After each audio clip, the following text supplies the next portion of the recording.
شهر رمضان الذي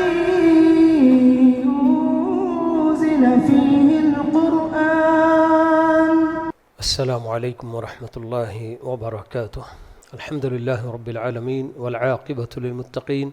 والصلاة والسلام على أشرف الأنبياء والمرسلين نبينا وإمامنا وقدوتنا محمد وعلى آله وأصحابه أجمعين. أما بعد، فأعوذ بالله من الشيطان الرجيم. يا أيها الذين آمنوا كتب عليكم الصيام كما كتب على الذين من قبلكم لعلكم تتقون. محترم حضرات و خواتین، آج دوسری تراویح میں قرآن کریم کا دوسرا پارہ پڑھا گیا، اور یہ دوسرا پارہ بہت سارے احکام پر مشتمل ہے۔ انہی میں روزے سے متعلق بھی اللہ رب العالمین نے بہت سارے احکام ہم کو بتائے ہیں۔ تو ایک مسلمان کے لیے جانکاری حاصل کرنا اللہ کے نبی صلی اللہ علیہ وسلم نے ضروری قرار دیا ہے۔ طلب العلم فریضۃ علی کل مسلم کہہ کر، کہ دین کے متعلق معلومات اور جانکاری حاصل کرنا ایک ایک مسلمان کے اوپر فرض عین ہے۔ ایسا نہیں کہ گھر میں کوئی ایک آدمی جان لیا اور باقی کا نہیں جانے تو چلے گا، ایسی بھی بات نہیں۔ آپ نے جو بتایا ہے کہ ہر مسلمان کے لیے ضروری ہے، مرد ہو، عورت ہو، جوان ہو، عمر رسیدہ ہو، ہر ایک کے لیے آپ نے یہ بات بتائی، تاکہ صحیح طریقے سے اللہ رب العالمین جو عبادات ہم سے چاہتے ہیں، جیسے اللہ تعالیٰ چاہتے ہیں ویسے ہم اس کو ادا کر سکیں صحیح طریقے سے مل کے۔ روزے کی عبادت ہمیں معلوم ہے کہ پیارے نبی صلی اللہ علیہ وسلم کی حدیث ہمیں بتاتی ہے کہ یہ اسلام کے بنیادی ارکان میں سے ایک رکن ہے، یعنی کہ پلرز آف اسلام جو کہا جاتا ہے کہ 5 بنیادی ستون جن کے اوپر اسلام قائم ہے، تو اس میں سے ایک رمضان کے روزے بھی ہیں۔ تو اسی لیے اللہ رب العالمین نے سارے ایمان والوں کو خطاب کر کے پکار کر کہتا ہے کہ اے ایمان والو۔ کون ہے اس سے مراد؟ کیا صرف صحابہ کرام جو اس زمانے کے تھے؟ نہیں، قیامت تک آنے والے جتنے بھی مومن ہیں سب اس کے اندر داخل ہیں، اور اللہ تعالیٰ سب کو یہ خطاب کر کے بتا رہے ہیں کہ اے ایمان والو، تم پر روزے فرض کیے گئے اسی طرح جیسا کہ تم سے پہلے والے لوگوں پر بھی فرض کیے گئے، تاکہ تمہارے اندر تقوی اور طہارت پیدا ہو جائے۔ تو پہلی بات جو اللہ تعالیٰ روزوں سے متعلق ہم کو بتا رہے ہیں کہ یہ رمضان کا مہینہ جس کا روزہ اللہ تعالیٰ نے ایک ایک مسلمان کے اوپر رکھنا فرض قرار دیا ہے۔ اور ہم کو یہ بات معلوم ہے اچھی طرح سے کہ فرائض ایک بندے پر کب لاگو ہوتے ہیں، کہ بندہ جب بلوغت کی عمر کو پہنچتا ہے، لڑکا یا لڑکی جب بالغ ہو جاتے ہیں تو وہاں سے ان کے اوپر اسلام کے سارے احکام لاگو ہو جایا کرتے ہیں۔ تو جب تک بچے بالغ نہیں ہوتے ہیں ان پر کوئی حکم لاگو نہیں ہوتا۔ اگر وہ کریں گے بھی، نماز پڑھیں گے، روزہ رکھیں گے، تو وہ سب ان کے حق میں نفل ہوگا۔ لیکن جب بالغ ہو جائیں گے تو وہاں سے بالکل ان کے اوپر یہ چیز لازم ہو جاتی ہے جو بھی فرائض ہیں، اور نہ کرنے کی صورت میں اور نہ ادا کرنے کی صورت میں اللہ تعالیٰ کے نزدیک پکڑ بھی ہوگی۔ تو یہ اللہ رب العالمین کا حکم ہے کہ اے ایمان والو، تمہارے اوپر روزے فرض کیے گئے ملک۔ لیکن اللہ تعالیٰ مہربان ہم پر اور ہماری اپنی کمزوریاں جاننے والا، تو اس لیے اللہ تعالیٰ نے یہ بھی بتا دیا کہ تم میں سے اگر کوئی بیمار ہو یا مسافر ہو تو ان کے لیے رمضان ہی میں روزہ رکھنا ضروری نہیں ہے، بلکہ دوسرے اور دنوں میں بھی اس کی قضا کر سکتے ہیں۔ ابتدا ہی میں جب اللہ تعالیٰ نے یہ حکم دیا، اسی وقت اللہ تعالیٰ نے یہ بھی بتا دیا ہم کو کہ جو بیمار ہوں گے یا مسافر ہوں گے، یہ 2 عذر اللہ تعالیٰ نے خود ہمارے اپنے لیے روزہ چھوڑنے کے لیے اللہ تعالیٰ نے گویا کہ ایک ریزن بتایا ہے کہ رمضان کے مہینے میں روزہ آپ کو رکھنا ضروری نہیں ہوگا، لیکن بعد میں آپ مطالبہ تو ہے آپ سے، مگر آپ بعد میں اس کی قضا کریں گے۔ جتنے بھی روزے آپ کے بیماری کی وجہ سے یا سفر کی وجہ سے چھوٹ رہے ہیں، ان سارے روزوں کی قضا آپ کو بعد کے دنوں میں کرنی ہے۔ فمن کان منکم مریضا او علی سفر فعدۃ من ایام اخر، اللہ تعالیٰ جو نا حکم دے رہے ہیں۔ ابتدائے رمضان میں، ابتدائے فرض روزہ جب فرض کیا گیا، اس وقت اللہ تعالیٰ نے سب کے لیے ایک آپشن یہ بھی رکھا تھا کہ آپ چاہیں تو روزہ رکھیں، یا نہیں تو آپ ایک مسکین کو فدیہ دے کر اپنے روزے کے بدلے فدیہ بھی آپ دے لے سکتے ہیں۔ سب کے لیے گنجائش تھی، اللہ تعالیٰ نے یہ رکھا تھا۔ لیکن بعد میں اللہ تعالیٰ نے اس حکم کو منسوخ کر دیا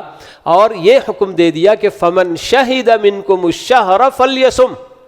کہ جو کوئی بھی رمضان کا مہینہ پالے اس کے لیے ایک ہی آپشن یہ ہے کہ وہ روزہ ہی رکھے گا، فدیہ نہیں دے گا۔ کہیں ایسا نہ ہو کہ پہلی آیت میں اللہ تعالیٰ نے جو بیمار اور مسافر کے لیے رخصت دی تھی، کہیں وہ بھی منسوخ ہے یہ نہ سمجھ لیا جائے، اس لیے اللہ تعالیٰ نے اس دوسری آیت میں پھر سے اس کو دہرایا۔ فَمَنْ كَانَ مِنْكُمْ مَرِيضًا أَوْ عَلَى سَفَرٍ فَعِدَّةٌ مِّنْ أَيَّامٍ أُخَرَ يُرِيدُ اللَّهُ بِكُمُ الْيُسْرَ وَلَا يُرِيدُ بِكُمُ الْعُسْرَ، بول کے کہ اللہ تعالیٰ تمہارے ساتھ آسانی چاہتے ہیں، تمہیں مشقت میں ڈالنا، تکلیف میں ڈالنا نہیں چاہتے۔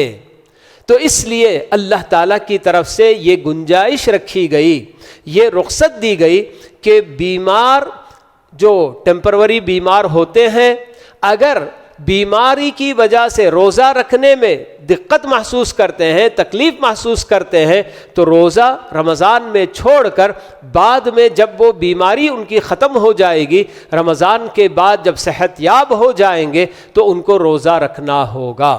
اور اسی طرح سے مسافر بھی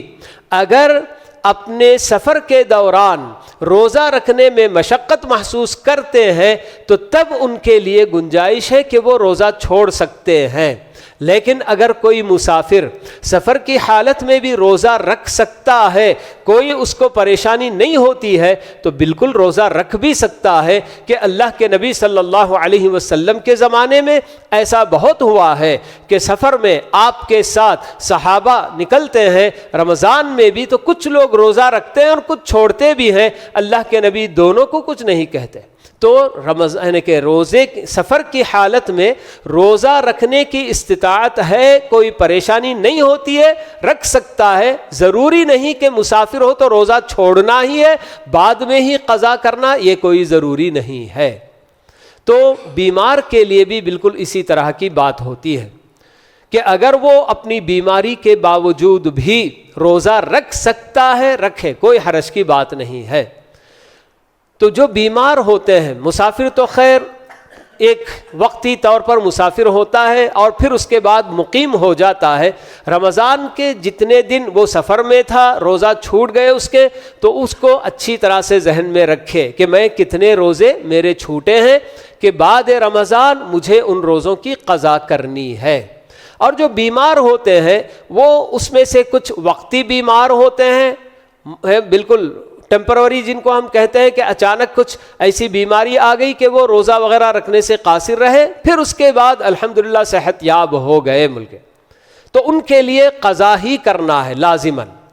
اور کچھ بیمار وہ ہوتے ہیں کہ جو پرماننٹ بیمار ہوتے ہیں کہ وہ کبھی صحت یاب ہونے کی کوئی جو کیا ہے امید بھی نہیں ہوتی ہے، اور ایسے ہی بیماروں کے ساتھ ان بزرگوں کو بھی جوڑا جاتا ہے، مرد یا عورت جو عمر رسیدہ ہو چکے ہیں، جن کے لیے روزہ رکھنا دشوار ہوتا ہے، تو ایسے لوگ اپنے ایک ایک روزے کے بدلے روزانہ ایک مسکین کو ان کو کھانا کھلانا ہے،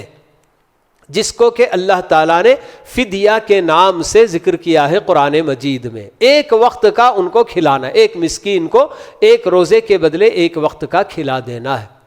اب یہ فدیہ کیسے ادا کیا جائے گا؟ تو اس کے دو طریقے ہم کو بتائے گئے کہ یا تو آپ اپنے طور پر جو کچھ گھر میں کھاتے ہیں اسی میں آپ مزید ایک اور مسکین کو بھی پیٹ بھر کر کھانے کے لیے کتنا اس کو دیا جا سکتا ہے اتنا مزید پکا لیں اور وہی پکا پکایا اس کو آپ دے دیں. ایک آدمی ایک مسکین کو کھانے کے لیے بھئی پیٹ بھر کر کھانے کے لیے کتنا چاہیے اتنا دے دیں آپ. کھانا سالن جو بھی آپ اپنے طور پر کھاتے کرتے ہیں وہی چیز بالکل پکا پکایا بھی آپ دے سکتے ہیں. یا نہیں تو آپ کوئی راشن خرید کر، بلکہ اس میں ساری چیزیں تو نہیں بتائی جاتی ہیں، صرف چاول گیہوں وغیرہ اس طرح کی جو چیز ہم خود کھاتے ہیں جو متوسط طریقے کی، بہت ہی اعلیٰ بھی نہیں اور بہت ہی معمولی بھی نہیں، درمیانی چیز جو ہم خود کھاتے ہیں، تو ایسی چیز خرید کر ان کے لیے دی جا سکتی ہے. اور علماء نے یہ بتایا ہے کہ فدیہ اگر آپ کچا اناج کی شکل میں اگر دینا چاہتے ہیں تو 1.5 کلو آدھا سا اس کے لیے جو نا طے کیا جاتا ہے کہ ایک مسکین کو روزانہ کے لیے آدھا سا، اور سا اللہ کے نبی صلی اللہ علیہ وسلم کے زمانے کا تو یہ 3 کلو اس کے قریب جو نا ہوا کرتا ہے، تو اسی لیے 1.5 کلو اناج جو نا دے دیا جائے ایک دن کا بول کے بتاتے ہیں. جس کا مطلب یہ ہوا کہ اگر رمضان کے مہینے کے پورے 30 روزے اگر ہوئے تو گویا 45 کلو چاول یا گیہوں آپ لے کر دے دیں گے تو آپ کا وہ فدیہ ادا ہو جائے گا. بہت سارے لوگوں کے گھروں میں بڑے بزرگ ہوا کرتے ہیں کہ جن کا روزہ رکھنا مشکل ہوتا ہے، یا کچھ ایسے شوگر کے مریض، بی پی کے مریض، یا پھر جو نا ہارٹ کے کچھ ایسے جو نا پیشنٹس ہوتے ہیں کہ جن کے لیے روزہ رکھنا بالکل دشوار ہوتا ہے. تو ایسی صورت میں یہ لوگ یا تو اپنا پکا پکایا جو بھی ہوتا ہے اسی میں سے ہمیشہ ایک مسکین کو طے کر لیں کہ بھئی روزانہ آپ آئیے افطار کے وقت میں لے کر چلے جائیے، یا پھر سحری میں آئیے لے کر چلے جائیے، جس وقت بھی ہو ایک وقت بس کھلانے کی ضرورت ہے. یہ تو فرض ہے فدیہ کے طور پر. لیکن اللہ تعالیٰ بتاتے ہیں وَمَن تَطَوَّعَ خَيْرًا فَهُوَ خَيْرٌ لَهُ ملک، کہ اگر کوئی زیادہ بھی دینا چاہتا ہے تو وہ اس کے حق میں بہتر ہے. جی آپ ایک روزے کے بدلے ایک وقت کھلانے کی بجائے 2 وقت آپ کھلانا چاہتے ہیں مسکین کو، کہتے ہیں کہ بھئی سحری میں بھی اور افطاری میں بھی دونوں وقت آ کر آپ لے جاؤ ہمارے پاس سے، ٹھیک ہے، کوئی حرج نہیں. اللہ تعالیٰ اس کے اندر گنجائش رکھتے ہیں کہ آپ اگر نفل کے طور پر اور زیادہ دیتے ہیں تو وہ آپ کے حق میں بہتر ہے ملک. تو یہ تو مریضوں کے اور مسافروں کی بات ہوئی. اور جو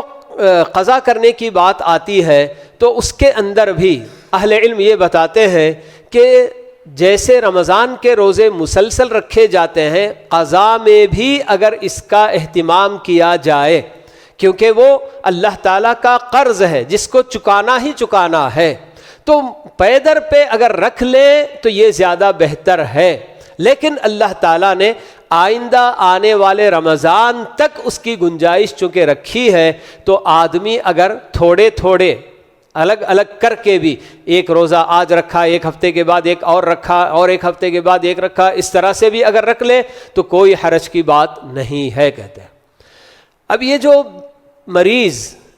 اب ان میں ہم نے معلوم کر لیا کہ ایک تو پرماننٹ ہوتے ہیں اور ایک بالکل جو ہے کہ وقتی طور پر بیمار ہوتے ہیں. تو وقتی طور پر ہوں گے تو ان کے لیے فدیہ دینا نہیں ہوگا، بلکہ وہ جب صحت یاب ہو جائیں گے تو ان کو بعد میں روزوں کی قضا ہی کرنی ہے. تو یہاں مریضوں کے ساتھ ان عورتوں کو بھی جوڑا جاتا ہے جو حمل سے ہوتی ہیں یا بچوں کو دودھ پلاتی ہیں. تو کیا ان کے لیے قضا کرنا ہے روزے یا پھر فدیہ دے کر اپنے روزے کے بدلے فدیہ دے سکتی ہیں ملک؟ اکثر اہل علم یہی کہتے ہیں کہ یہ وقتی ایک عذر ہے،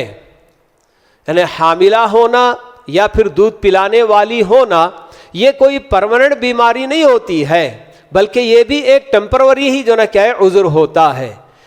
کبھی کبھی ایسا ہوتا ہے کہ کوئی عورت کبھی 1 سال اگر وہ حاملہ رہی تو دوسرے رمضان میں وہ دودھ پلانے والی ہوتی ہے، پھر اور ایک رمضان آیا تو پھر سے حمل اس کو ٹھہر گیا، پھر سے وہ دودھ پلانے والی. ایسے اگر مسلسل اس کے اوپر کئی رمضان کے روزوں میں اس طرح سے حمل اور دودھ پلانے کی کیفیت رہی ہو تو ایسی صورت میں اللہ تعالیٰ ہم کو یہی بتاتے ہیں کہ لا یکلف اللہ نفسا الا وسعها یرید اللہ بکم اليسر ولا یرید بکم العسر. اللہ تعالیٰ تمہارے ساتھ آسانی چاہتے ہیں، تمہیں تکلیف میں نہیں ڈالنا چاہتے ہیں. تو ایسی عورت جس کے اوپر 4-5 رمضان مسلسل حمل اور دودھ پلانے کی حالت چلتی رہی ہو، تو ایسی عورت کے لیے صرف فدیہ دے تو کافی ہے.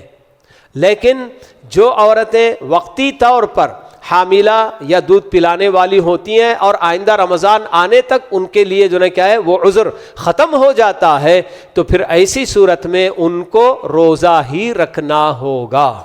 اور یہ بھی بات معلوم کر لیں کہ حمل والی عورت یا دودھ پلانے والی عورت اصل تو ان کو رمضان میں روزہ ہی رکھنا ہے. اگر ڈاکٹروں کا مشورہ ہے یا ان کے اندر اتنی کمزوری ہے کہ حمل کے ساتھ یا دودھ پلاتے ہوئے روزہ رکھنے کی صورت میں ان کی طبیعت بگڑ سکتی ہے یا بچے کی طبیعت بگڑنے کا اندیشہ ہے، تو تب اس کی اجازت ہوتی ہے.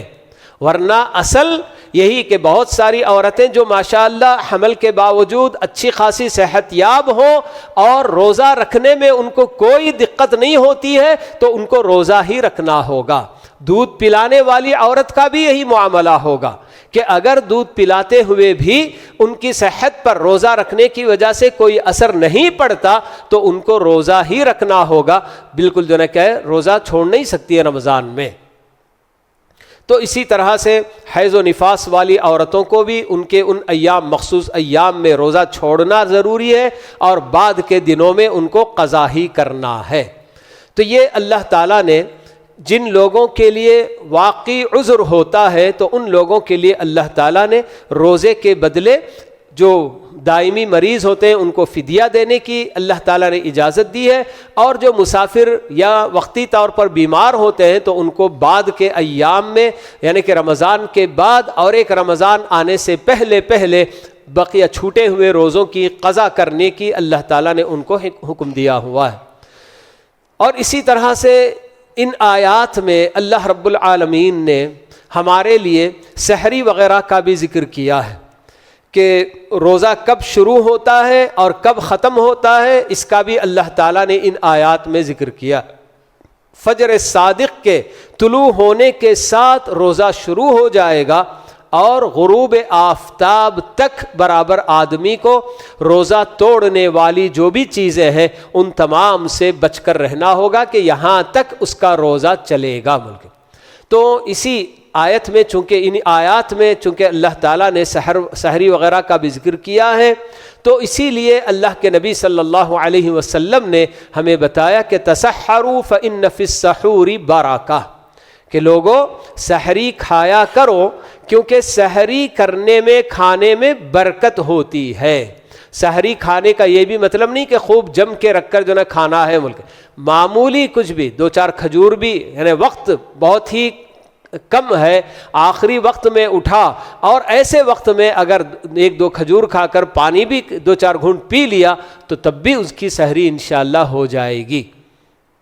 تو سحری کرنا یہ ہمارے اپنے روزوں اور اہل کتاب کے روزوں کے درمیان فرق کرنے والی بات ہے. یہ بھی اللہ کے نبی صلی اللہ علیہ وسلم نے ہم کو بتایا کہ سابقہ امتیں ان کے لیے سحری کرنے کی اجازت نہیں تھی، بلکہ خود ہمارے اپنے اسلام میں ابتدا میں جب اللہ تعالیٰ نے روزہ فرض کیا تھا تو اس وقت اللہ تعالیٰ نے یہی حکم دیا تھا کہ آدمی اگر عشاء کی نماز پڑھ کر سو گیا تو وہیں سے اس کا روزہ شروع ہو گیا تھا. لیکن بعد میں اللہ تعالیٰ نے خود یہ بات بتائی کہ اللہ تعالیٰ خوب اچھی طرح سے جانتا ہے کہ آپ لوگ خیانتیں کر جاتے ہیں، یعنی اپنی بیوی سے ملنے کرنے میں یا کچھ اور یہ سب. تو اس کے بعد اللہ تعالیٰ نے اجازت دی، رخصت دی اور کہا کہ ہاں اب جو نا آپ کو رمضان کی راتوں میں کھانے پینے کی اجازت ہے. کب تک؟ جب تک کہ فجر صادق طلوع نہ ہو جائے. وَكُلُوا وَاشْرَبُوا حَتَّى يَتَبَيَّنَ لَكُمُ الْخَيْطُ الْأَبْيَضُ مِنَ الْخَيْطِ الْأَسْوَدِ مِنَ الْفَجْرِ. یہ اللہ تعالیٰ نے ہم کو بتایا. اور یہ سحری بالکل جو نا کیا ہے فجر کے قریب کھا کے ختم کرنا یہی افضل ہے. بہت سارے لوگوں کی عادت ہوتی ہے کہ رات میں ایسے ہی جاگتے رہتے ہیں، رات میں 1 بجے 2 بجے کھا لیا سحری کے نام پر اور اس کے بعد سو جاتے ہیں. تو یہ بھی جو نا کیا ہے بات معقول نہیں ہے. سحری کے لیے آدمی کو اٹھنا چاہیے اور بالکل وہ وقت کتنا جو ہے کیا ہے یعنی کہ عظمت والا وہ وقت ہوتا ہے کہ رب العالمین اس آسمان دنیا پر چلا آتا ہے، اور ایسے میں اللہ تعالیٰ پکار پکار کر ہم سے کہتا ہے کیا ہے کوئی مجھ سے اپنے گناہوں کی معافی چاہنے والا کہ میں اس کے گناہ معاف کروں؟ ہے کوئی مجھ سے اپنی ضرورت مانگنے والا کہ میں اس کی ضرورت پوری کروں؟ یہ روز کی بات ہے، صرف رمضان کی بات نہیں ہے، روز ہر رات بالکل جو آخری وقت رات کا ہوتا ہے اس وقت اللہ رب العالمین اس آسمان دنیا پر اتر کر آ کے اپنا عرش چھوڑ کر یہاں جو ہے کیا ہے بندوں کو صدا لگاتے ہیں۔ تو کتنا جو ہے کیا ہے عظمت والا یہ وقت ہے، اور اس وقت میں ہی ہم پر نیند کا بہت ہی شدید غلبہ ہوا کرتا ہے۔ بہت کم اللہ کے بندے ہوتے ہیں جو فجر سے ذرا پہلے اٹھ کر اللہ تعالیٰ کو یاد کرنے والے ہوں، غیر رمضان میں بھی۔ تو رمضان میں جب ہم کو سحری کرنی ہی ہے تو ایسے میں ذرا وقت سے کافی پہلے اٹھ جائیں تو تھوڑا سحری کی تیاری ہو جائے اور کچھ اللہ رب العالمین کی عبادت بھی ہو جائے، اور خاص دعا کا اہتمام کیا جائے۔ آپ کو اچھی طرح سے معلوم ہے کہ یہ آیتیں جو اللہ رب العالمین نے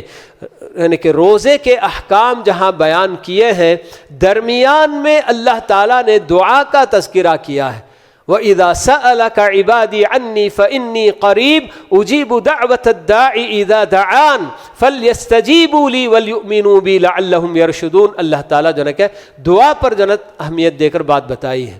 روزے کے مسائل بتا رہے ہیں اللہ تعالیٰ، لیکن درمیان میں دعا کا تذکرہ جو کیا ہے تو اہل علم یہی بتاتے ہیں کہ یہ مہینہ خصوصیت کے ساتھ دعاؤں کا بھی جو مہینہ ہے، اور اس میں بھی بالخصوص ایسے اوقات جو بالکل سحری کا آخری وقت ہوتا ہے، تو ایسے وقت میں بالکل جو ہے کہ اللہ تعالیٰ سے دعاؤں میں مشغول ہونا یہ ایک جو مومن کے لیے بہت ہی جو ہے کیا ہے اہم بات ہوتی ہے۔